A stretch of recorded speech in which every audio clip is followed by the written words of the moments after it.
Hormuz நீர்நிலையை பற்றி திரும்ப பேசும்போது இந்த ஹொர்முஸ் நீர்நிலையை நானும் அதே போன்று ஈரானுடைய உச்ச தலைவர் சுப்ரீம் லீடர் முஜ்தபா காமனியும் கண்ட்ரோல் பண்ண முடியும். நாங்க ரெண்டு பேரும் சேர்ந்து கண்ட்ரோல் பண்ணிக்கிறோம். அமெரிக்க அதிபர் டொனால்ட் ட்ரம்பை வச்சு செஞ்சு விட்டாங்க. அதாவது இது ஒரிஜினல் ஸ்டேரிங். இதை பார்த்தீங்கன்னா இது குழந்தைகள் விளையாடுறதுக்காக வண்டிக்குள்ள மாற்றுறதுங்கிறது எல்லாருக்குமே தெரியும்.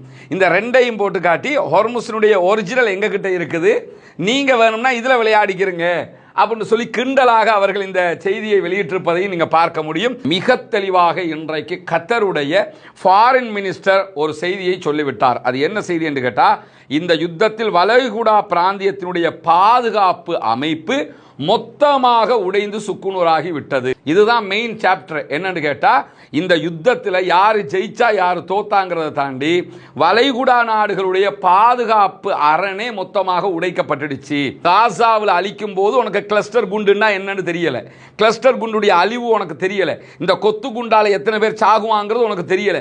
இன்னைக்கு அவனுக்கு அட்டாக் பண்ணும்போது பொதுமக்களை கொள்கிறார்கள். கிளஸ்டர் குண்டை பயன்படுத்த வேணாம்னுங்க, யுத்தம் வந்துட்டா இந்த குண்டை பயன்படுத்தி சண்டைன்னு வந்துருச்சு, மூஞ்சில குத்தாத, கன்னத்துல குத்தாத, வயிற்றுல குத்தாதன்னு சொல்ல முடியுமா?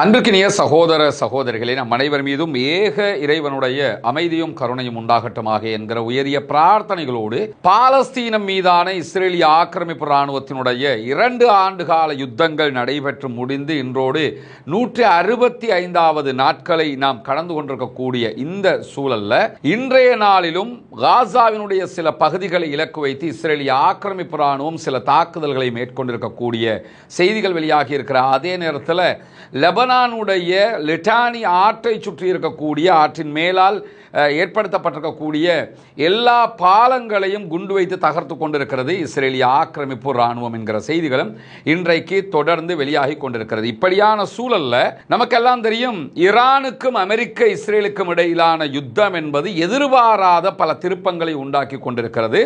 ஈரானை 3 நாள்ல முடிச்சுட்டு கிளம்பிடுவோம் என்று சொல்லி உள்ள வந்த அமெரிக்காவும் இஸ்ரேலும் இன்றைக்கு 25 நாட்களை முடித்தும் ஈரான் மீதான யுத்தத்தில் எந்த ஒரு வெற்றியையும் அடைய முடியாமல் இருக்கிறது. ஈரானுடைய சில தலைவர்களை கொன்றதை தவிர, தலைவர்களை கொன்றுவிட்டாலே நாடு கீழே விழுந்துரும் என்கிற வலிமையான ஒரு ஸ்ட்ராட்டஜிக்கல் பிளானோடு தான் அவங்க உள்ள வந்திருக்கிறாங்க.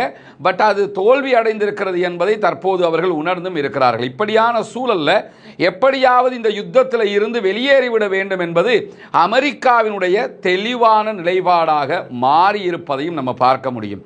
இந்த நிலையில தான் அமெரிக்க அதிபர் டொனால்ட் ட்ரம்ப் குடிகாரனை விட வேகமாக தன்னுடைய கருத்துக்களை தொடர்ந்து மாற்றி மாற்றி பேசக்கூடிய செய்திகள் வெளியாகி கொண்டே இருக்கிறது. இந்த வகையில் அவர் வெளியிட்டிருக்கக்கூடிய ஒரு முக்கியமான கருத்து என்னன்னா, ஹொர்முஸ் நீர்நிலையை மொத்தமாக ஈரான் மூடி இருக்கிறது.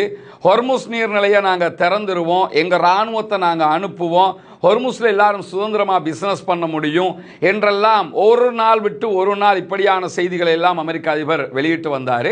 அமெரிக்க அதிபருடைய கட்டுப்பாட்டில் கீழால் இருக்கக்கூடிய அமெரிக்காவுடைய ஃபோர்ஸஸ் சென்டகாம் என்ன செஞ்சாங்கன்னு கேட்டா, நாங்க ஹொர்முஸ் நீர்நிலையை சுற்றி இருக்கக்கூடிய ஈரானுடைய பல ராணுவ தளங்களை அழிச்சிட்டோம், எனவே ஹொர்முஸ்ல சுதந்திரமாக பிசினஸ் பண்ண முடியும் என்றெல்லாம், ஏதோ ஹொர்முஸ்ங்கிறது உலகத்தில் எங்கோ ஒரு மூலையில் இருக்கிற மாதிரியும் அதற்கும் உலகத்துக்கும் சம்பந்தம் இல்லாத மாதிரியும் பல செய்திகளையும் வெளியிட்டார்கள். ஹொர்முஸ்ல என்ன நடந்தாலும் இன்னைக்கு உலகத்துக்கு தெரிஞ்சிடும்.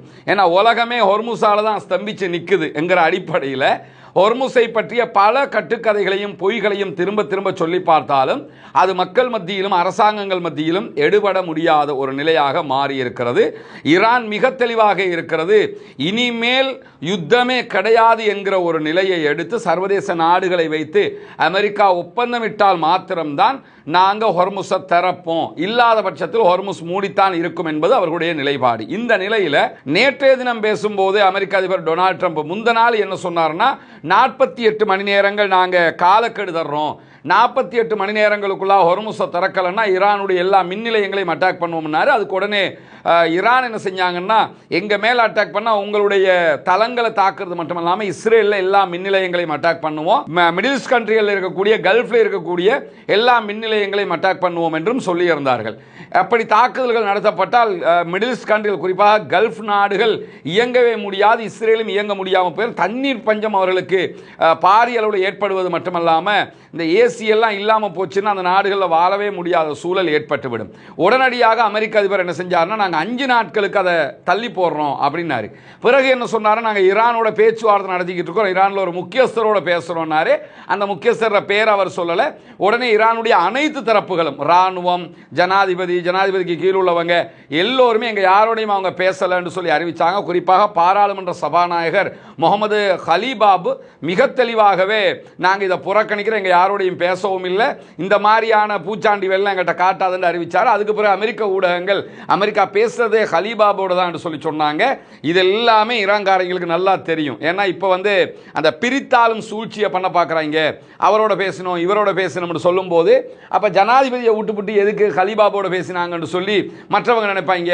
இராணுவத்தை விட்டுப்புட்டு ஏன் அவங்கள்ட்ட போனாங்கன்னு நினைப்பாங்க. உள்ளுக்குள்ள பிரச்சனை உண்டாக்குறதுக்கு தான் இதை பண்ணுறாங்கிறதையும் ஈரான் மக்கள் திட்ட தெளிவாக புரிந்து கொண்டார்கள். இந்த சூழலில் தான் திடீரென அமெரிக்க அதிபர் டொனால்ட் ட்ரம்ப் என்ன பண்ணார்னு கேட்டால், ஹொர்முஸ் நீர்நிலையை பற்றி திரும்ப பேசும்போது இந்த ஹொர்முஸ் நீர்நிலையை நானும் அதே போன்று ஈரானுடைய உச்ச தலைவர் சுப்ரீம் லீடர் முஜ்தபா காமனியும் கண்ட்ரோல் பண்ண முடியும், நாங்கள் 2 பேரும் சேர்ந்து கண்ட்ரோல் பண்ணிக்கிறோம், நாங்கள் அதுக்கான சுதந்திரத்தை ஈரானுக்கு கொடுப்போம். ஈரானுக்கு இவன் என்ன சுதந்திரத்தை கொடுக்க, ஈரான்காரன் தான் இப்போ இவனுக்கு சுதந்திரம் கொடுக்கணும். அந்த நிலைமையில் இருக்கும்போது நாங்கள் 2 பேரும் இதை கண்ட்ரோல் பண்ணுவோம்னு சொல்லி ஒரு அறிவித்தலை விடுத்திருந்தார். அந்த அறிவித்தலுக்கு பதிலடியாக இன்றைக்கு ஈரானுடைய ஆப்பிரிக்காவினுடைய செயல்பாட்டு தளம், ஒரு ஈரானுடைய எம்பசி, சவுத் ஆப்பிரிக்காவினுடைய எம்பசி இன்றைக்கு இப்படி ஒரு புகைப்படத்தை வெளியிட்டு அமெரிக்க அதிபர் டொனால்ட் ட்ரம்பை வச்சு செஞ்சு விட்டாங்க. அதாவது இது ஒரிஜினல் ஸ்டேரிங், இதை பார்த்தீங்கன்னா இது குழந்தைகள் விளையாடுறதுக்காக வண்டிக்குள்ளே மாற்றுறதுங்கிறது எல்லாருக்குமே தெரியும். இந்த 2ஐயும் போட்டு காட்டி ஹொர்முஸினுடைய ஒரிஜினல் எங்ககிட்ட இருக்குது, நீங்கள் வேணும்னா இதில் விளையாடிக்கிறீங்க அப்படின்னு சொல்லி கிண்டலாக அவர்கள் இந்த செய்தியை வெளியிட்டிருப்பதையும் நீங்கள் பார்க்க முடியும். அந்த அளவுக்கு அமெரிக்க அதிபர் டொனால்ட் ட்ரம்பினுடைய நிலை ரொம்ப கேவலமான கிண்டலான நிலையாக மாறி இருக்கக்கூடிய சூழல் தற்போது உருவாகி இருக்கிறது. அதை தாண்டி ஈரானுக்கு எதிரான இராணுவ தலையிட்ட முதல்ல ஆரம்பித்தது யாரு என்று சொல்லி, இது அதாவது ஜெயிச்சிருந்தாங்கன்னு வைங்க ஈரானுடைய தாக்குதலை, நான் தான் ஆரம்பித்தேன், நான் தான் ஜெயிச்சேன்னு சொல்லி எல்லாம் நிற்பாங்க. இன்றைக்கு அமெரிக்காவில் நடைபெற்ற, டென்னசியில் நடைபெற்ற ஒரு வட்டவேசை மாநாட்டில் அமெரிக்க அதிபர் டொனால்ட் ட்ரம்ப் இருக்கிறாரு. அதே போன்று அமெரிக்காவினுடைய பென்டகனுக்கு பொறுப்பாக இருக்கக்கூடிய, இராணுவங்களுக்கு பொறுப்பாக இருக்கக்கூடிய பீட் ஹெக்ஸத் இருக்கிறாரு. எல்லாரும் இருக்கும்போது அமெரிக்க அதிபர் டொனால்ட் ட்ரம்ப் மைக்க பிடிச்சி என்ன சொல்றாருன்னா, இந்த யுத்தத்தை நடத்தணும்னு பீட்டர் நீங்க தானே சொன்னீங்க, நீங்கள் சொன்னதுனால தான் நான் ஆரம்பித்தேன், ஈரான்ட்ட அணு ஆயுதம் இருக்குது, அணு ஆயுதம் இருக்கிறத நம்ம எல்லாம் ஆதரிக்க முடியாது, அவங்கள அடிச்சு நொறுக்கணும்னு நீங்கள்லாம் தான் சொன்னீங்க, நீங்கள் சொல்ல போய் தான் இந்த தாக்குதல்களை நாங்கள் ஆரம்பிக்க போனது, இல்லைன்னு சொல்லி சொன்னால் ஆரம்பிச்சிருக்கிறவே தேவையில்லை என்கிற விதமாக இன்றைக்கு அமெரிக்க அதிபர் டொனால்ட் ட்ரம்ப் தன்னுடைய பிழையை மொத்தமாக பென்டகனுடைய இராணுவத்திற்கு பொறுப்பான பீட் ஹெக்ஸத் மேலே தூக்கி போட்ட காட்சிகள் எல்லாம் உருவாகி இருக்கிறது. என்ன காரணம் என்று கேட்டால், இப்போ 2 காரணங்களை அமெரிக்கா இஸ்ரேலிய ஊடகங்கள் மொத்தமாக சொல்லிக் கொண்டிருக்கிறது. சில அதிகாரிகள் இஸ்ரேல் எப்படியுமே தாக்குதல் நடத்த தான் இருந்தாங்க ஈரான் மேலே, அதனால தான் நாங்களும் சேர்ந்து தாக்குதல் நடத்தினோம் அப்படிங்கிறாங்க. சில பேர் என்ன சொல்கிறாங்கன்னு கேட்டால், ஈரானுடைய அணு ஆயுத அந்த பலத்தை நாங்கள் வைக்க முடியாது, அணு ஆயுதத்தை வச்சுக்கிறத நாங்கள் ஏற்றுக்கிற முடியாது, அதனால தாக்குதல் நடத்தி, எதனால் தாக்குதல் நடத்தினாலும் இப்போ முட்டிக்கிட்டு மோதிக்கிட்டு கேவலப்படுறது அமெரிக்கா என்பதிலே எந்த விதமான மாற்று கருத்தும் கிடையாது. இதனால் உருவாகி இருப்பது பிராந்திய ரீதியிலான மிகப்பெரியதொரு நெருக்கடியை அமெரிக்கா உண்டாக்கி விட்டது. ஏன்னா ஜிசிசி கண்ட்ரிஸ் எல்லாம் அடுத்து எப்போ எந்திரிச்சு நிற்கிறதுன்னு யோசிச்சுக்கிட்டு இருக்கிறாங்க. அரபு நாடுகளுக்கு தலையெடுக்க முடியாத ஒரு இக்கட்டை உண்டாக்கி விட்டது அமெரிக்கா. அதை தாண்டி இஸ்ரேலுக்கு இந்த யுத்தத்தை எப்படா முடிக்கிறதுன்னு தெரியாமல் முடிச்சா, இப்போ தோல்வியோட முடிச்சுட்டா, ஆல்ரெடி காசாவில் தோத்தாச்சு, லெபனானில் தோத்தாச்சு, இப்போ இதுலையும் தோத்துட்டோம்னா பெஞ்சமின் நெத்தன்யாஹு காலி, டோட்டலாக எலெக்ஷனில் ஊற்றி மூடிடுவாங்கிறது தெரியும். அதனால் இதை புலிவால பிடிச்ச கதையாக அமெரிக்காவும் இஸ்ரேலும் தடுமாறிக்கொண்டிருக்கிறது என்கிற நிலையில் மிக தெளிவாக இன்றைக்கு கத்தருடைய ஃபாரின் மினிஸ்டர் ஒரு செய்தியை சொல்லிவிட்டார். அது என்ன செய்தி என்று கேட்டால், இந்த யுத்தத்தில் வளைகுடா பிராந்தியத்தினுடைய பாதுகாப்பு அமைப்பு மொத்தமாக உடைந்து சுக்குநூறாகி விட்டது. இதுதான் மெயின் சாப்டர். என்னன்னு கேட்டால், இந்த யுத்தத்தில் யார் ஜெயிச்சா யார் தோத்தாங்கிறத தாண்டி வளைகுடா நாடுகளுடைய பாதுகாப்பு அரணே மொத்தமாக உடைக்கப்பட்டுடுச்சு. அதை உடைச்சது யாருன்னு கேட்டால் அமெரிக்காவே தான்.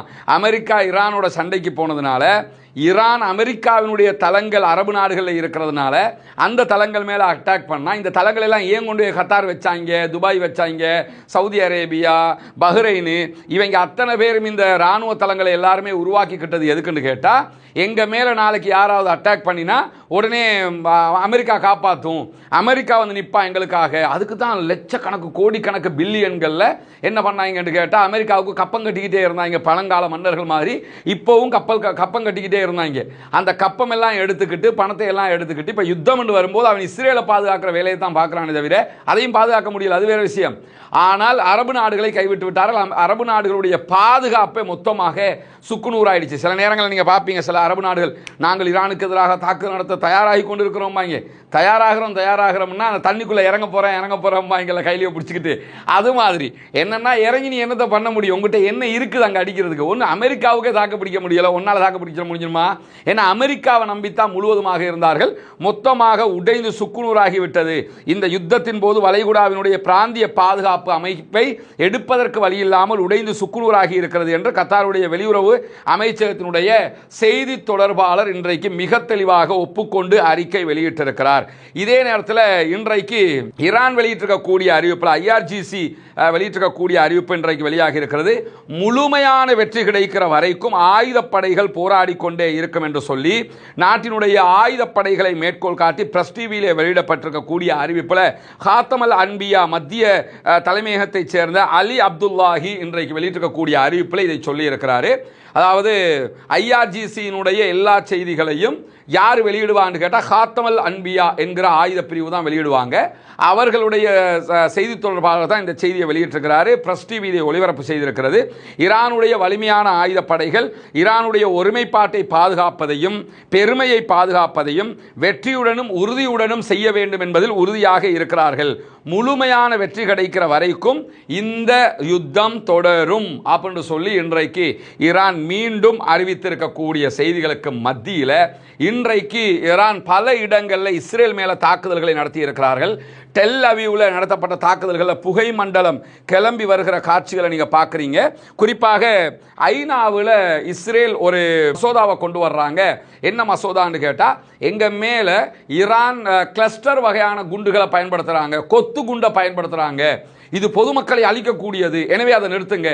இதே கிளஸ்டர் குண்டை இஸ்ரேல் காசாவில் போட்டது. இதே மாதிரி பாலஸ்தீனம் சார்பாக அல்ஜீரியா ஐநாவில் கிளஸ்டர் குண்டை யூஸ் பண்ணாதீங்க என்று தீர்மானம் கொண்டு வந்தது. அமெரிக்கா அந்த தீர்மானத்தை மொத்தமாக வீட்டோவை பயன்படுத்தி இல்லாமல் ஆக்கினாங்க. காசாவில் அழிக்கும் போது உனக்கு கிளஸ்டர் குண்டுன்னா என்னன்னு தெரியல, கிளஸ்டர் குண்டுடைய அழிவு உனக்கு தெரியல, இந்த கொத்து குண்டால எத்தனை பேர் சாகுவாங்கிறது உனக்கு தெரியல. இன்னைக்கு அவனுக்கு அட்டாக் பண்ணும்போது பொதுமக்களை கொள்கிறார்கள். கிளஸ்டர் குண்டை பயன்படுத்த வேணாம்னுங்க, யுத்தம் வந்துட்டா இந்த குண்டை பயன்படுத்தி சண்டைன்னு வந்துருச்சு, மூஞ்சில குத்தாத, கன்னத்தில் குத்தாத, வயிற்றுல குத்தாதன்னு சொல்ல முடியுமா? சண்டைன்னு வந்தால் எங்கெல்லாம் நீ குத்துறியோ அதை தாண்டி எல்லாம் குத்துவாங்க. சண்டையில் எவன் ஜெயிக்க போகிறான், எப்படி ஜெயிக்க போகிறாங்கிறதா முக்கியமானதுங்கிற வகையில் யுத்தத்தில் இந்த ரூல் எல்லாம் எவனாவது ஃபாலோ பண்ணுவானா? அப்போ கிளஸ்டர் குண்டுடைய ஆபத்து யாருக்கு இப்போ புரியுதான்? இஸ்ரேலுக்கு புரியுதான். ஏன்னா ஈரான் போடக்கூடிய கிளஸ்டர் குண்டு எப்படி போடுறான்னு கேட்டால் நம்ம ஏற்கனவே சொல்லியிருக்கிறோம். ஒரு குண்டு 24 ஒரு தலை அப்படி பிரிஞ்சதோட 24 ஏவுகணைகள் மாதிரி பிரியும். அந்த 24 இருந்து ஒவ்வொன்றிலையும் 80 குண்டுகள் பிரியும். மொத்தத்தில் 2000 கிட்டத்தட்ட 2000 குண்டுகள் 8 to 10 கிலோமீட்டர் சரௌண்டிங்கில் போய் அட்டாக் பண்ணும். இதில் இருக்கக்கூடிய அந்த ஏவுகணையில் இருக்கக்கூடிய இன்னும் ஒரு ஸ்பெஷாலிட்டியாக அது தொடர்பான இராணுவ வல்லுநர்கள் என்ன சொல்கிறாங்கன்னு கேட்டால், கிளஸ்டர் குண்டுகள் தாக்கப்படும் போது கிளஸ்டர் குண்டுகள் உள்ள விண்வெளியை தாண்டி திரும்ப அட்டாக் பண்ணுகிற இடத்துக்குள்ளே வரும்போது அந்த வர்றதுக்கு முன்னாடியே, அதாவது அந்த தலை விரிவதற்கு முன்பதாக, ஒரு ஏவுகணையில் இருந்து 24 பிரிவதற்கு முன்பதாகவே இவர்களுடைய அயன் டோமோ ஏதோ ஒன்றுக்கு உதவாத சில டோமுகள் வச்சுருக்காங்கல்ல, அதில் இருந்து போகிற ஏவுகணை அட்டாக் பண்ணி அதை அழிச்சதுன்னு சொன்னால் அது அட்டாக் பண்ணாது, அழிச்ச மாதிரி ஆயிரும். அது பிரிஞ்சதுக்கு பிறகு எந்த ஒரு அயன்டோமாலேயோ தேடாலேயோ உலகத்தில் அவன் வச்சிருக்க எந்த பாதுகாப்பறனாலேயோ அதை தடுக்க முடியாது. அதனால தான் கிளஸ்டர் குண்டு அட்டாக்ல கடுமையான விளைவுகளை அவர்கள் சந்தித்து வருகிறார்கள். தற்போது ஐநாவில் போய் இதை முறையிடுகிற அளவுக்கு நிலைமை மாறி இருக்கக்கூடிய நிலையில் இன்றைக்கு இஸ்ரேலுடைய பல பகுதிகள் மேலே ஈரான் தாக்குதல்களை நடத்தி இருக்கிறது. அதை தாண்டி இன்றைக்கு நடத்தப்பட்ட தாக்குதலுடைய புகைப்படங்களையும் அல் ஜசீரா வெளியிட்டிருக்கிறது. குறிப்பாக அல் ஜசீரா வெளியிட்டிருக்கக்கூடிய செய்திகளில் இஸ்ரேலுடைய பென் குரியன் விமான நிலையம், இது ரொம்ப முக்கியமான ஒரு விமான நிலையம். அந்த விமான நிலையத்தின் மீது ஈரான் தாக்குதல் நடத்தி இருக்கிறது. ஹைஃபா பகுதிகளில் இருக்கக்கூடிய பல வசதிகளை, உள்கட்டமைப்பு வசதிகளை நோக்கி தாக்குதல்கள் நடத்தப்பட்டிருக்கிறது. ட்ரோன் மூலமாகத்தான் இந்த தாக்குதல்கள் நடத்தப்பட்டதாக ஈரான் சொல்லுகிறார். அதே நேரத்தில் இஸ்ரேலுடைய பல அடுக்கு பாதுகாப்பு திறன்கள் என்று அவங்க சொன்னதையெல்லாம் மீறி போய் இந்த தாக்குதல்கள் நடத்தப்பட்டிருக்க. டெல் அவீவுடைய வடக்கு அதே போன்று மத்திய பகுதிகளில் இருக்கக்கூடிய இஸ்ரேலுடைய உளவு நிறுவனங்கள் மேல தாக்குதல்கள் நடத்தப்பட்டிருக்கிறது. ஏன்னா நேற்று ஈரான் மேல நடத்திய தாக்குதல்களுக்கு இஸ்ரேல் என்ன சொன்னாங்கன்னா, ஐஆர்ஜிசியினுடைய உளவு பிரிவின் 2 கட்டடங்கள் மேல அட்டாக் பண்ணதா சொன்னாங்க. இன்றைக்கு ஐஆர்ஜிசி தெளிவாகவே அவர்களுடைய உளவு நிறுவனங்கள் மேல தாக்குதல்களை நடத்தி இருக்கிறார்கள். இன்றைய தினம் கத்தரில் இருக்கக்கூடிய ஹமத் பின் ஹலீஃபா பல்கலைக்கழகத்தினுடைய பொது கொள்கைகளுக்கான பேராசிரியர் சுல்தான் பராக்கத் என்பவரை அல் ஜசீரா இன்னைக்கு பேட்டி எடுக்கிறாங்க.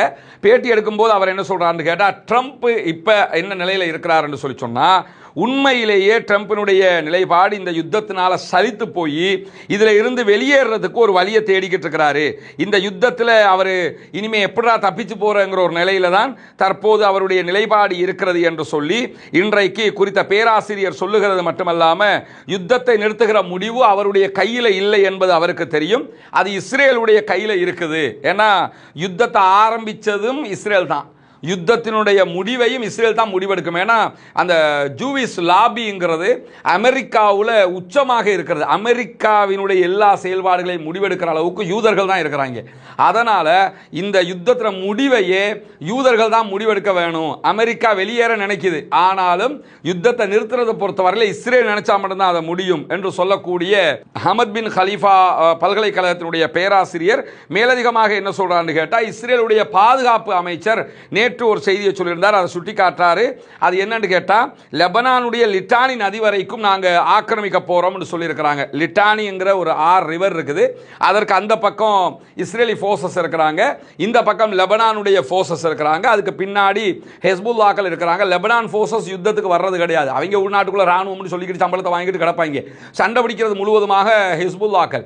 இப்பொழுது அவங்க என்ன சொல்றாங்கன்னு கேட்டா, லெபனானுடைய பகுதிகளில் 10ல் 1 பங்கை கைப்பற்றுவதற்கு நாங்கள் முயற்சி செய்கிறோம் அப்படின்னு சொல்லி இஸ்ரேல் அறிவிச்சிருக்கிறாங்க. இந்த இஸ்ரேல் லிட்டானி நதி வரைக்கும் ஆக்கிரமிக்கிற வரைக்கும் இந்த யுத்தம் முடிவுக்கு வர வாய்ப்பில்லை அப்படின்னு சொல்லி இந்த குறித்த பேராசிரியர் ஒரு செய்தியை சொல்றாரு. ஏன்னா இந்த யுத்தத்தில் ஏற்கனவே காசா ஓரில் இஸ்ரேலால் ஜெயிக்க முடியாமல் போயிடுச்சு. இப்போ இந்த ஓர்லையும் இஸ்ரேலால் ஜெயிக்க முடியாது. அமெரிக்கா வேற வெளியே போகிறதுக்கு ட்ரை பண்ணிக்கிட்டு இருக்குது. இப்போ எப்படியாவது நாங்கள் ஜெயிச்சோங்கிறத காட்டணும்னா லெபனானில் ஒரு சில பகுதிகளையாவது கைப்பற்றி முடிக்கணும். அதனால லிட்டானி ரிவர் வரைக்கும் அவங்க கைப்பற்றினதுக்கு பிறகு ஓகே யுத்தம் ஃபினிஷ்டு, நாங்கள் இவ்வளவு இடத்த கைப்பற்றிருக்கோம், இதை தரமாட்டோம் அப்படின்னு சொல்லிட்டு போய் அவங்க எலெக்ஷனை வச்சு வென்றுக்கிறதுக்கு வழியை பார்த்துக்கிறவாங்க. இதுதான் இருக்கிற கடைசி முடிவு என்று சொல்லி ஒரு அவருடைய படிப்பு பிரகாரம், அவருடைய கற்பிதம் பிரகாரம் அவர் ஒரு செய்தியை சொல்லி இருக்கிறார். இது ஒரு ஏற்றமானதாகும். இந்த யுத்தத்தை முடிக்கிறதுக்கு இஸ்ரேலுக்கு தான் கடைசி வாய்ப்பு, வேற வாய்ப்பே இல்லைங்கிறத புரிஞ்சுக்கிற விதமாகவும் இருப்பதை நம்ம அவதானிக்க முடிகிறது. அதே நேரத்தில் இங்க பாத்தீங்கன்னு சொல்லி சொன்னா, இது இன்றைக்கு ஈரானுடைய ஒரு மார்க்கெட்டுடைய புகைப்படத்தை AFP வெளியிட்டிருக்கிறாங்க. ஈரானில் சர்வசாதாரண மக்கள், அந்த மக்களை பொறுத்தவரை நீங்கள் குண்டு வச்சாலும் சரி, வெட்டி வச்சா என்ன நடந்தாலும் சரி, அவங்க சாதாரணமாக தான் இருப்பாங்க. நீங்கள் ஆர்ப்பாட்டத்துக்கு கூப்பிட்டா வந்து நிற்பாங்க, போராட்டத்துக்கு கூப்பிட்டா வந்து நிற்பாங்க, லட்சக்கணக்கில் திரளுவாங்க. இங்கே பஜாரில் போய் பொருட்களை வாங்கி கொண்டிருக்கக்கூடிய காட்சிகள் எல்லாம் இன்றைக்கு வெளியிடப்பட்டிருக்கக்கூடிய சூழலை நம்ம அவதானிக்க முடிகிற இந்த சந்தர்ப்பத்தில் சமாதானம் அடைவதற்கு நடுவில் நின்று பேச்சுவார்த்தை நடத்துவதற்கு நாங்கள் தயார் என்று சொல்லி பாகிஸ்தான் இன்றைக்கு ஒரு அறிவித்தலை விடுத்திருக்கிறது. ஏற்கனவே பாகிஸ்தானும் இந்தியாவும் சண்டை பிடிச்சதை நான் தான் தீர்த்து வச்சு எனக்கு நொபேல் பரிசு தாங்கிட்டு அமெரிக்க அதிபர் டொனால்ட் ட்ரம்ப் பேசின பேச்செல்லாம் நமக்கு தெரியும். அப்படி இருக்கும்போது இப்போ அமெரிக்காவும் ஈரானும் சண்டை பிடிக்குது, நாங்கள் வந்து கொஞ்சம் தீர்த்து வைக்கவான்னு சொல்லி பாகிஸ்தான் கேட்கக்கூடிய நிலைமைக்கு நிலைமை மாறி இருப்பதை பார்க்க முடியும். அமெரிக்காவோடு எந்த பேச்சுவார்த்தையிலும் ஈடுபடவில்லை என்று சொல்லி திட்ட தெளிவாக ஈரான் சொல்லிருச்சு. ஆனாலும் ட்ரம்ப்ட கூற்றுக்கு இது முரண்பாடாக இருக்கிறது. ட்ரம்ப் வந்து நாங்கள் பேசிக்கிட்டு இருக்கிறோம்னு சொன்னார், ஈரான் தெளிவாக எந்த பேச்சுவார்த்தையும் இல்லைன்ட்டாங்க. ஆனால் அல் ஜசீரா வெளியிட்டிருக்கக்கூடிய செய்திகளில் பாகிஸ்தானுடைய ராணுவ தளபதி ஞாயிற்றுக்கிழமை ட்ரம்போட பேச்சுவார்த்தை நடத்தியிருக்கிறார். இன்னும் அதுக்கு பிறகு ஒரு நாள் கழித்து பிரதமர் ஷபாஸ் ஷரீப் என்ன பண்ணியிருக்கிறார்னா ஈரானுடைய அதிபர் மசூத் பெசக்ஷியனோட பேசி இருக்கிறார் என்று சொல்லியும், இதைத் தொடர்ந்து பாகிஸ்தானுடைய வெளியுறவு அமைச்சர் ஈரான் அதே போன்று துருக்கியினுடைய ஃபாரின் மினிஸ்டர்ஸோட பேசியிருக்கிறாங்கிற செய்திகள் வெளியாக இருக்குது. இவ்வளவுதான் இது வெளியாக இருக்கக்கூடிய செய்தி. என்னன்னா, அதை தாண்டி இன்றைக்கு அலி லாரிஜானிக்கு பதிலாக தேசிய உச்ச பாதுகாப்பு சபைக்கு புதிய தலைவர் நியமிக்கப்பட்டிருக்கிறார். இவர்தான் புதிதாக நியமிக்கப்பட்டிருக்கக்கூடிய ஈரானுடைய நேஷனல் செக்யூரிட்டி ஃபோரம் உடைய தலைவராக பொறுப்பாளராக இருக்கிறார். கடந்த வாரம் அலி லாரிஜானி அவர்கள் கொல்லப்பட்டதை தொடர்ந்து இவர் நியமிக்கப்பட்டிருக்கிறார். சொல்காதர் என்கிற இவர்தான் நியமிக்கப்பட்டிருக்கிறார். இவர் ஐஆர்ஜிசியினுடைய தளபதியாக ஆல்ரெடி இருந்திருக்கிறார். 2020 வரைக்கும் 8 ஆண்டுகள் நீதித்துறையினுடைய ஒரு துணை தலைவராக செயல்பட்டிருக்கிறார். பல உயர் அரசாங்க பதவிகளை ஈரானுக்குள் வகித்திருக்கிறார். ஐஆர்ஜிசியினுடைய கூட்டுப்படைகளுடைய தலைவராகவும் செயல்பட்டிருக்கிறார். ஐஆர்ஜிசியின் துணை தலைமை தளபதியாகவும் பணியாற்றி இருக்கிறார். இப்படி பல பொறுப்புகளை வகித்திருக்கக்கூடிய இவர்தான் தற்போது ஈரானுடைய உச்ச பாதுகாப்பு சபையினுடைய தலைமை பொறுப்பை ஏற்றிருக்கிறார். இப்படியான சூழல்ல லெபனான் இன்னைக்கு என்ன பண்ணியிருக்கிறாங்கன்னா, ஈரானுடைய தூதரை வெளியேற்றி இருக்கிறார்கள். ஈரானில் இருந்த லெபனானுடைய தூதரையும் மீள அழைத்திருக்கிறார்கள் என்கிற செய்திகளும் வெளியாகி இருக்குது. ஏன்னா ஈரானால தான் இந்த யுத்தம் நடக்குது, அதனால எடுக்கிறோம்னு. ஏன்னா இவங்களை பொறுத்தவரை துப்பு கட்டவங்க ஒரு நாள் போய் சண்டை பிடிக்க போறவங்க கிடையாது. அதனால இந்த வேலையை செஞ்சிருக்கிறாங்க என்கிற நிலையில லெபனான், காசா இந்த பகுதிகளில் பொதுமக்களை இஸ்ரேல் மீண்டும் மீண்டும் குறிவைத்தால் இஸ்ரேலுடைய கட்டுப்பாட்டு பகுதிகள் மேல பலத்த தாக்குதல்களை நடத்துவோம் என்று ஐஆர்ஜிசி இன்றைக்கு கடுமையான காட்டமான ஒரு அறிவிப்பை விடுத்திருக்கிறார்கள். லெபனான் பாலஸ்தீனத்தில் பொதுமக்களுக்கு எதிரான விரிவான போர்க்குற்றங்கள் மேற்கொள்ளப்படுகிறது. இதை இஸ்ரேல் நிறுத்த வேண்டும். இந்த போர் சூழலை பயன்படுத்தி இஸ்ரேல் காசா மேல மீண்டும் மீண்டும் தாக்குதல்களை நடத்தினால் இதற்கு எதிராக இஸ்ரேலுடைய வடக்கு பகுதிகள் மேல உச்சமான தாக்குதல்களை நாங்கள் நடத்த வேண்டி வரும் என்று சொல்லி இன்றைக்கு ஐஆர்ஜிசி மிக தெளிவான அறிக்கை வெளியிட்டிருக்கிறாங்க. நாங்கள் நடத்துகிற தாக்குதல் எல்லாமே டெல் அவிவ் தெற்கு பகுதியில் இலக்கு வச்சு தான் நடத்திக்கிட்டு இருக்கிறோம். நாங்கள் இன்னும் அதாவது வடக்கு நார்த்து பகுதிகளுக்கு வரல. அதை முழுவதும் லெபனான் கையில் கொடுத்துருக்கிறோம், ஹிஸ்புல்லாக்கள் கையில் கொடுத்துருக்கிறோம். நாங்களும் நுழைய வேண்டி வரும். எனவே காசா மீதான தாக்குதல்கள், லெபனான் மீதான தாக்குதல்கள் நிறுத்தப்பட வேண்டும் என்கிற எச்சரிக்கைகளுக்கு மத்தியில் ஹவுத்திகள் இன்றைக்கு ஒரு அறிவிப்பை ஹூத்திஸ் வெளியிட்டிருக்கிறாங்க. அதில் அவங்க என்ன சொல்லியிருக்கிறாங்கன்னு கேட்டால், தேவைப்பட்டால் ஈரானுடைய அறிவிப்பு வந்ததோடு நாங்களும் இஸ்ரேலை நோக்கி தாக்குதல்களை நடத்த ஆரம்பிப்போம். இஸ்ரேலுக்கு எதிராக அவங்களும் ஏவுகணை தாக்குதல் நடத்த ஆரம்பிச்சிருவாங்களாம். ஆனால் ஒரே ஒரு கண்டிஷன் இருக்கிற, சவுதி அரேபியா, ஜோர்டான், யுஏஇ இந்த 3 நாடுகளும் எங்களுடைய ஏவுகணைகளை இஸ்ரேலை நோக்கி நாங்கள் அடிக்கிற ஏவுகணைகளை நாங்கள் உங்களை நோக்கி அடிக்க மாட்டோம். சவுதி அரேபியாவில் இருக்கிற அல்லது கத்தரில், துபாயில் இருக்கக்கூடிய அமெரிக்காவினுடைய நிலைகள் எதுக்குமே நாங்கள் அடிக்க மாட்டோம். நாங்கள் இஸ்ரேலுக்கு தான் அடிப்போம். இஸ்ரேலுக்கு நாங்கள் அடிக்கிற நேரத்தில் அந்த ஏவுகணையை சவுதியோ பஹ்ரைனோ அல்லது யாரோ எங்களை தடுத்து நிறுத்தினீங்க என்று சொல்லி சொன்னால் அதற்கு பதிலாக உங்களுடைய நிலைகள் மேலே நாங்கள் தாக்குதல் நடத்துவோம் என்று சொல்லி திட்ட தெளிவான டிக்ளரேஷன் இன்னைக்கு பண்ணியிருக்கக்கூடிய சூழலில் தான் ரஷ்யா ஒரு எச்சரிக்கை விடுத்திருக்கிறது. அது என்ன எச்சரிக்கை என்று கேட்டால், இந்த யுத்தத்தில் ஈரானும் ரஷ்யாவும் பொதுவாகவே காஸ்பியன் கடல்ல பகுதிகளில் தங்களுடைய ராணுவ நிலைகளை உருவாக்கி வைத்திருக்கிறார்கள். இப்படி இருக்கும்போது காஸ்பியன் கடல் பகுதிகளில் இருக்கக்கூடிய ஈரானுடைய ராணுவ தளங்கள் மீது தாக்குதல் நடத்தியதாக இஸ்ரேல் ஆல்ரெடி அறிவிச்சிருந்தது. இனிமேல் இப்படியான தாக்குதல்கள் நடத்தப்படக்கூடாது. ஏன்னா அது எங்களுடைய கூட்டு ராணுவ முயற்சியாக இருக்கிறது. அதன் மீது தாக்குதல் நடத்தினால் நாங்களும் இதில் இன்வால்வ் ஆக வேண்டி வரும் என்கிற செய்திகளையும் இன்றைக்கு ரஷ்யா மிக தெளிவாக விடுத்திருப்பதை நாம் பார்க்க முடியும். எனவே பொறுத்திருந்துதான் பார்க்க வேண்டும் அடுத்தடுத்து என்னவெல்லாம் நடக்கப் போகிறது என்பதை. ஈரான் விடாப்பிடியாக சமாதானம் என்று வந்தால், நிரந்தர சமாதானம் வந்தால் மட்டும்தான் ஹொர்முஸை திறப்போம், யுத்தத்தை நிறுத்துவோம்ங்கிறாங்க. புலிவால பிடிச்ச கதையாக இஸ்ரேலும் அமெரிக்காவும் இந்த யுத்தத்தை ஏண்டா ஆரம்பிச்சோம்னு, நான் ஆரம்பிக்கல, நீ தான் ஆரம்பிச்ச, நீ ஆரம்பிக்கல, அவன் தான் ஆரம்பிச்சான்னு கூட்டு சண்டை பிடிக்கக்கூடிய நிலைக்கு தள்ளப்பட்டிருக்கிறார்கள். என்ன செய்வது அடுத்து என்பதை தெரியாமல் அரபு நாடுகள் திகைத்து நிற்கிறார்கள் என்பதுதான் இப்போது இருக்கக்கூடிய லேட்டஸ்டான அப்டேட்டாக இருக்கிறது. அடுத்தடுத்த செய்திகள் வருகிற போது உங்களிடத்தில் கொண்டு வந்து சேர்ப்பதற்கு தயாராக இருக்கிறோம். தொடர்ந்து இணைந்திருங்கள். ரஸ்மின் மைசி நியூஸ் மற்றும் ரஸ்மின் டாக்ஸ் ஆகிய 2 சேனல்களோடு. ஆக்கிரமிப்புகள் நிறுத்தப்பட வேண்டும். ஈரான் மீதான அப்பாவிகள் மீதான தாக்குதல்கள் உடனடியாக நிறுத்தப்பட வேண்டும். மத்திய கிழக்கு மீதான தாக்குதல்கள் உடனடியாக நிறுத்தப்பட்டு மத்திய கிழக்கும் அதே போன்று உலகம் முழுவதுமே அமைதிக்கு திரும்ப வேண்டும். அமைதியான பூவுலகாக இந்த உலகம் மாற வேண்டும் என்கிற உயரிய பிரார்த்தனைகளோடு அப்பாவிகளுக்கு ஆதரவாக ஜனநாயக ரீதியாக தொடர்ந்தும்